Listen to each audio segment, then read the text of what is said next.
We're now in the 9 days coming upon Tisha B'Av. Chazal tell us the second Beis Hamikdash, people kept Torah and mitzvos. Beis Hamikdash was destroyed because of Sinas Chinam. So I wanted to give a shir to you about Sinas Chinam. May this shir be a zchus for Shalima, for Yehuda Leib ben Rochel Chana, b'soch Shar Chol Yisrael. This shir has actually been helped by many people fleshing it out together. It's much more material than I usually deliver. Might break it up into 2 shiurim, but Mitzvah Hashem, I think it'll be helpful to us all to grow in this area, which is the cause of the Korban. So when we talk about Sinas Chinam, so a lot of people talk about Shalom, but when we go to our personal enemy list of our 10 people, well, he's different. Oh, he's different. He's a Rasha. He ruined my life. It's not so easy to forgive people and work on our own personal hatreds, or even to believe that we have Sinas Chinam. I'm a nice guy, everyone else has Sinas Chinam. But every individual has to really figure out who they're upset at and where it's coming from. So I wanted to explore, what is the aveira of Sinas Chinam? Is there an isser to hate your fellow Jew? There's a mitzvah v'yahavta re'echa kamocha, to love your fellow Jew. Is there an aveira, a losas say, to hate your fellow Jew? The Chazal give us an example of what was the Sinas Chinam in the times of the Beis Hamikdash. So there are many stories. There's stories about civil wars between the rulers. There's stories of Hordis and Yanai murdering many Chachamim. Stories of Tzedokim taking over the Kahuna Gedola and doing terrible things. But none of these stories seem to be the stories that Chazal point to. A lot of them we know more about from Josephus than we do from Chazal, especially the civil wars and how they brought the Romans into Yerushalayim in the first place. Seems those stories don't even count. Chazal say the people kept Torah mitzvahs, but they had Sinas Chinam. It's almost like they're a different cheshbon. The Prushim, the group loyal to the Torah, Shabbat Peh, that group was good, but they had Sinas Chinam, and that's the real reason HaKadosh Baruch Hu destroyed the Beis Hamikdash. There's even so the story that the Marsha says is the example, is the story most of you would probably guess, is the Bar Kamtza story. But why is that story different from these other stories? And there's another horrible story. If you do the 2.5 plot of the Tisha B'Av Gemaras, highly recommend. Really, you can learn on Tisha B'Av anyway, besides other things. Good, very important stories. The last one is a story that Chazal say that was the story that broke the camel's back. It's a horribly abusive story. Somebody was mentoring an apprentice, and the apprentice figured out a way. He stole the mentor's wife. He stole all his money. He made him into his servant. It says he was serving his ex-wife and the guy who stole his wife, and his tears were dripping into their cup that he was serving them. Chazal said that was the straw that broke the camel's back. That was the destruction, the seal of the deal, the Beis Hamikdash is being destroyed. And at the same time, it's clear if Nein Yaakov, when I discussed it with Talmidei Chachamim, that's not a Sinas Chinam story. That's an abuse story. It's not a Sinas Chinam story. So Bar Kamtza also, the main story seems to be that he embarrassed Bar Kamtza Barabim, which is a terrible aveira, and it had tremendous ramifications that he went to the Romans and convinced them to destroy the Beis Hamikdash. But what does it have to do with Sinas Chinam more than all these other stories? So let's take a step back. What is the aveira to hate your fellow Jew? So the pasuk tells us in Parshas Kedoshim, Yud Teslam, Yud Zayin, "V'osisnas achicha b'levavecha." Don't hate your fellow Jew in your heart. Rather, tochiach es hamisech, rebuke your fellow man, v'osis alav chet. Don't bear the sin. The Rambam says, what is the mitzvah? What is the mitzvah here? The mitzvah is not to bottle up hatred. He writes in the Sefer HaMitzvos, and he writes in the 6th parak of Hilchos Deos about what is this mitzvah. The losas say is not to bottle up hatred, and a person thinks that you're okay with him, and really, like an Avshalom type of story is the example he gives of where he's bottling up his hatred and biding his time until he's able to exact his revenge. The Rambam says the opposite of what we would think at first glance, many of us. What would be the Goyish approach? The Goyish approach would be, you have to make shalom. You're angry at somebody, you bottle it up, you deal with it, and you be nice to the person no matter how much they wrong you, no matter how you be polite to everybody. The Rambam says that's the aveira of Sinas Chinam. It's the exact wrong approach. The proper approach is hochiach tochiach samisecha, to be straight up with the person and tell them, I'm upset at you. Why did you do this to me? He says, once you've made it clear to the person that you're unhappy with them, that you're not on good terms with them, now you've fulfilled your obligation. Now you might be violating lo sikom v'lo sitor, to bear a grudge against the person for the terrible thing that he did to you. You might be not in the kiyum of the mitzvah of v'ahavta recha kamocha if you don't feel love towards him. But the aveira of sinna, of lo sisnes achicha b'vavecha, which I assume is the isser of Sinas Chinam, and the root and the idea that midah is connected to, that you're not violating once you express to the person your displeasure. It seems what the Torah wants of us is to be able to assert ourselves, to say, I choose not to be a victim, and that the proper derech is communication, not to just swallow up and take it, that we have to be able to assert ourselves seems to be part of the mitzvah. How far do they expect us to confront everybody? If a person already knows, do I have to really be able to confront every abuser in my life? So the Rambam, at the later point in Halacha Tes, the Rambam in Halacha Tes, he writes that if a person sins against you, you don't want to rebuke him, you don't want to speak to him at all because he's a fool or because there's nobody to talk to. So if you choose to be mochel him in your heart and not bottle up the hatred and not rebuke him either, that's a midas chasidus. The Torah is only makbid on the on the mishtama, on the bottling up of it. So I had a very difficult time reading this Rambam. What does he mean? Is it midas chasidus to forgive a person? Do I have an obligation to forgive him or not? Where's the midas chasidus? Where's the ikar hadin? So I worked it through with my friend Rabbi Natan Lindell. A pshat we came to would be that a person has an obligation. He has a choice. Either he wants to confront his abuser, in which case he can then be mochiach the person, and then afterwards the ball is in the other guy's court. I mean, that person anyways has his own rules in terms of what he's liable. He's liable plenty even if you never speak to him. But in terms of you did your job. But if you choose for whatever reason you don't want to confront him, then you have to find a way to forgive him. And that's the midas chasidus, to be able to forgive him without even confronting him, without getting a mechila from him. That would be one way to read it. I was going to talk this with Rabbi Yehuda Shmuelevitz. He's the mashkiach at Landers, about to basically retired, and part of the Shmuelevitz dynasty. He was a nephew of Rav Chaim Shmuelevitz Zatzal. And his pshat, he's told me that a person's only over on Lo Sisna in a case like that, like that Avshalom story, where the person's in front of you and you're walking around smiling at him and you really have this bitterness towards him.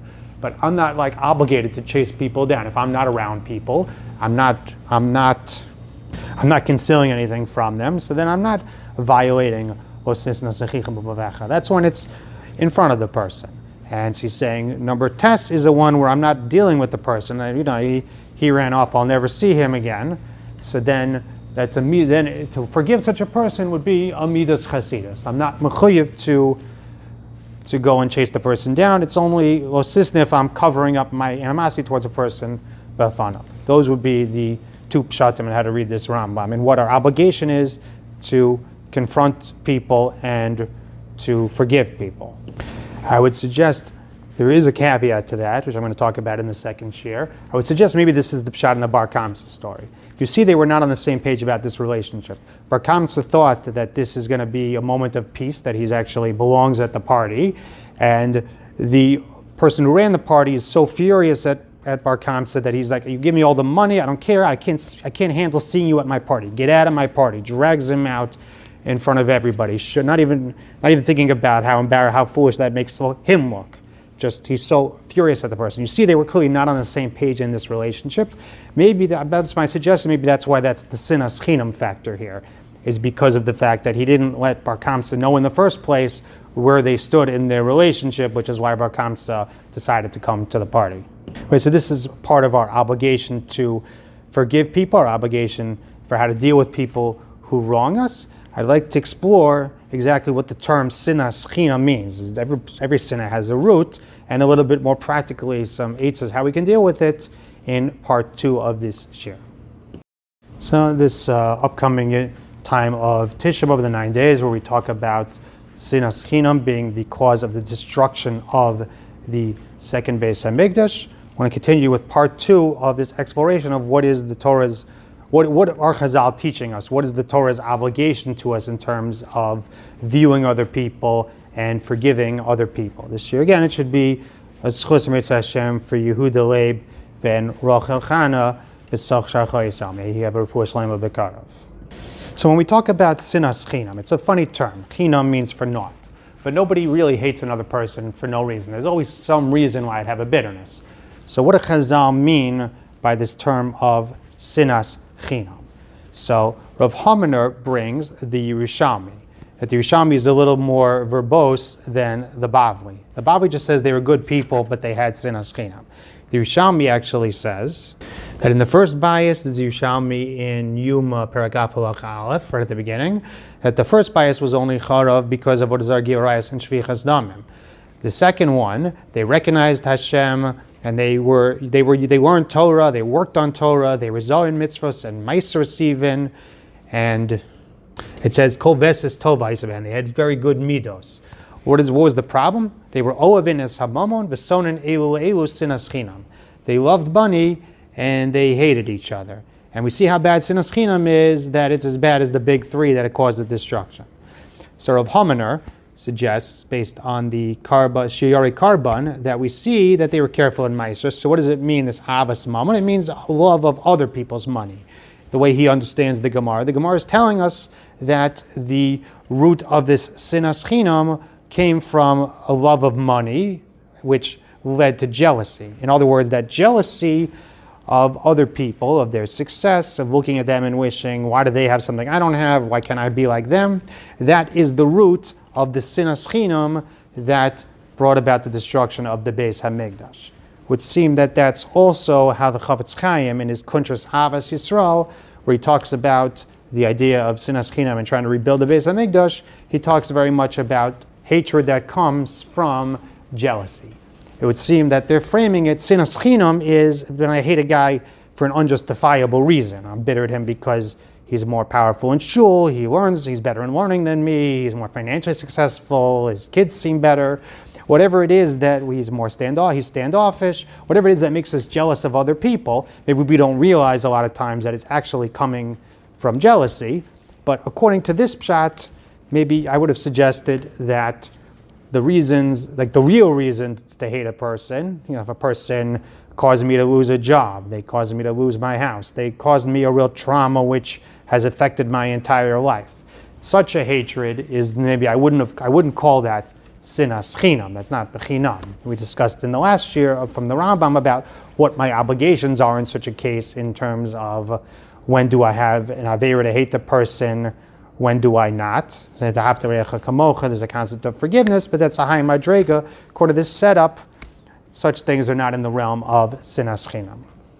Rabbi Yehuda Shmuelevitz, so to the Mashgiach of Landers, he told me a different idea. He says the Bali Musar explained that even such things could be in the realm of Sinas Chinam. I'll preface it with a hakdama. So my Rav Welcher is fond of saying, based on the Chovas HaLevavos, he used to teach his high school Talmidim, I walk up to you with my fist in your face, can I punch you in the face if Hashem doesn't want me to? What we believe in the Masorah is that no, I can't harm another person unless Hashem is wanting this person to be harmed. That in reality, human beings are not causes of harms to other people. They're only, I guess, Hashem's messengers in a certain sense. So the hatred I could feel for another person could be that I could feel a hatred because you chose to harm me. But in terms of a hatred that the result, that is in a certain sense bechinam, because it's not coming from him, we have to realize it's coming from Hashem. I heard this concept many times from Rabbi Grumbel, and not about Sinas Chinam, but in general in the topic of forgiveness. He used to speak every year at the meal before Rosh Hashanah.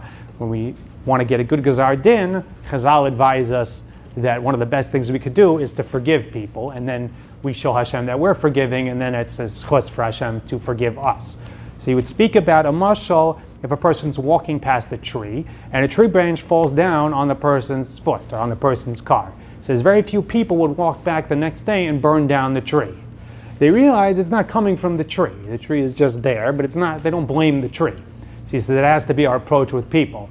Things come, he says, most of our anger at people comes not because they chose to harm us, which would be a legitimate reason, it's because of the fact that we don't like what happened to us and we blame them. And he used to say we have to work on this midah of bitachon, which agreeable is a very high level of bitachon to feel that it doesn't come from other people, it comes from HaKadosh Baruch Hu. I had a cute story recently. A friend's 8-year-old, only 8, it's not Lashon Hara. So her cousin, I was by his Shabbos table recently, her cousin starts pulling her chair from behind, she turns around in rage, what are you? Oh, it's you. I thought it starts laughing. I thought it was my annoying little sister. Meaning that she switched on a dime, which is always coming from. And we have to be able to, that's really us. The Orchos Tzadikim talks about this in Shar Hasina, that we have bitterness to people. They don't do us they don't do us the favor that we want. They don't help us out. We need them. They leave us cut and dry. But rather, if we realize that's from Hashem, then we can accept things with love, because we know that Hashem loves us. Anything He's doing to us, if we develop the high levels of Avas Hashem we're capable of developing, then we approach things that way. Then we feel that way. My father tells me that the Maor also takes this approach of saying that Sinas Chinam even includes real reasons to have bitterness towards people. Maybe it's for the same, presumably because of this idea that we have the ability to frame things as coming from Hashem and thereby be able to forgive people. In terms of so I'm not sure if Shmuelevitz was extending it to the Rambam's halachas, that the only right to hate a person for what harms me is only because of the choice and not because of the result. I'm not sure if he's saying that. And the Rambam makes clear when I have an obligation to forgive a person, when I don't. Psychologists talk about that they view it as a healthy thing to be able to forgive people. But Rav Wolbe writes very strongly in a Vada about Hakpada that it's very important not to just fool ourselves and just, I can forgive a person. If I don't really feel it, I'm not there yet, that I'm not being real with myself. That's not real forgiveness. I have to work on myself to be able to forgive a person. So again, just to end with one idea about Sinah. So one idea is this idea of this bitachon, everything comes from Hashem. It's also an element of working on the jealousy aspect, that the Sinah that comes from that, just to realize that Hashem gives us what's for us, what's for Him is not for me.